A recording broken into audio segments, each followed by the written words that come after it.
छत्रपती संभाजीराजे आणि शिवप्रेमी आज पुणे ते मुंबई रॅली काढत अरबी समुद्रातील शिवस्मारक शोधण्याच्या मोहिमेवर आहेत। पक्षाला मान्यता मिळताच संभाजीराजेंची ही पहिली मोहीम आहे। मुंबईजवळ अरबी समुद्रात शिवस्मारकाचं जलपूजन पंतप्रधान नरेंद्र मोदींच्या हस्ते करण्यात आलेलं होतं। ते शिवस्मारक शोधायला चला असं आवाहन करत संभाजीराजे छत्रपती मुंबईत दाखल झाले। मुंबईत दाखल झाल्यानंतर त्यांनी नेमकं काय म्हटलंय आपण पाहूया।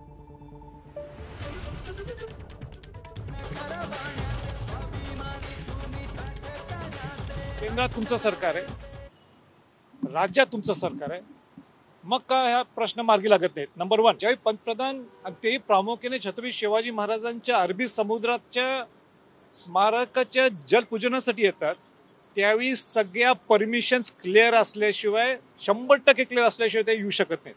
पण आज 8 वर्ष होऊन गेलेले टेंडर काढून तुम्ही LNTला दिलं वाटतं, पण काय नेमकं केलं हे पाहण्यासाठी 13 कोटी महाराष्ट्राच्या जनतेला प्रामुख्याने ते समजून घेण्यासाठी आज आम्ही शोध मोहीम म्हणजे स्मारकाची शोध मोहीम आम्ही काढलेली आहे। ABP माझा, उघडा डोळे बघा नीट।